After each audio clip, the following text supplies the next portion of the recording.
है झाम झोला। झाम झोला वो बाई है जाही आवे मिलान भानपुर माँ। झाम झोला वो बाई है जाही आवे मिलान भानपुर माँ।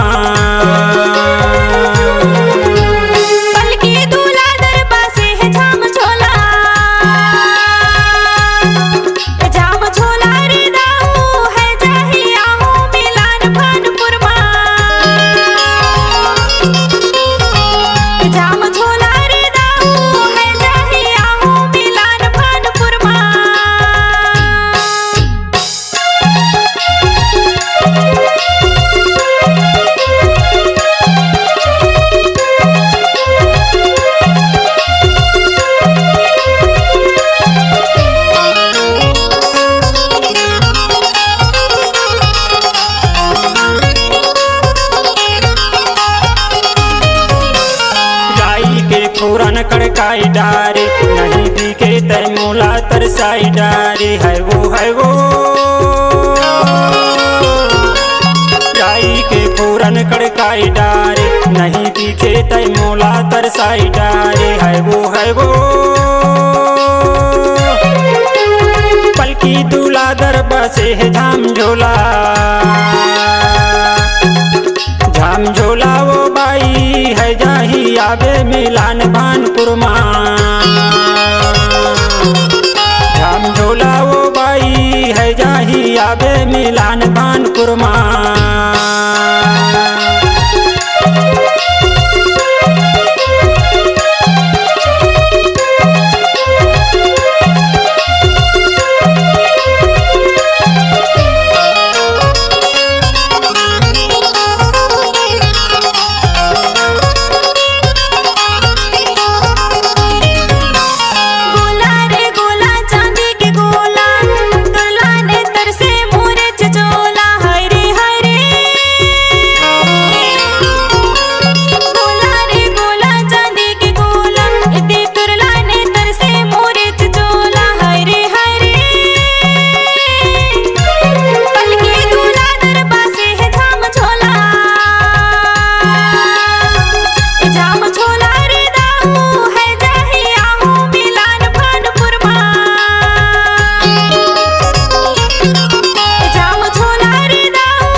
फारे लचपेटी ऊपर ते मीठी भीतर का पेटी है वो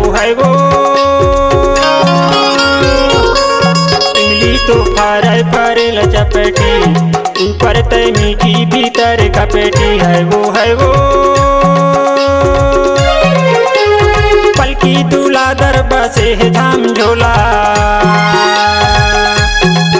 झाम झोला वो बाई है जाही आवे मिलान भानपुर माँ।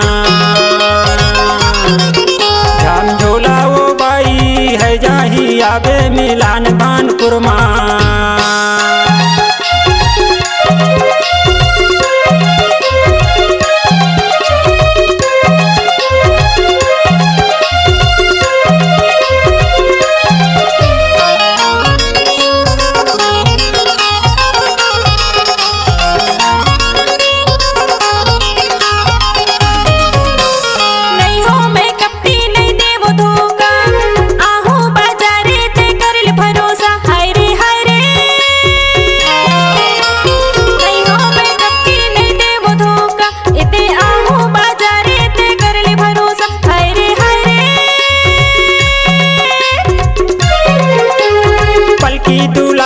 बसे है झाम झोला।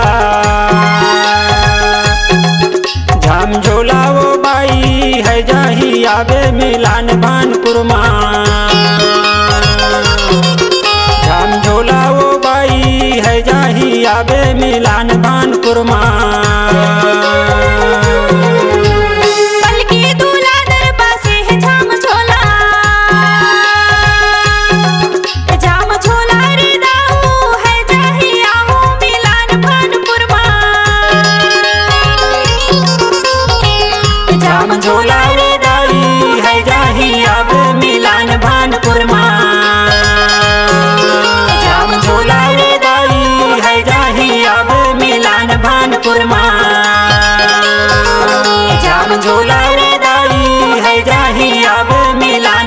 कुरमा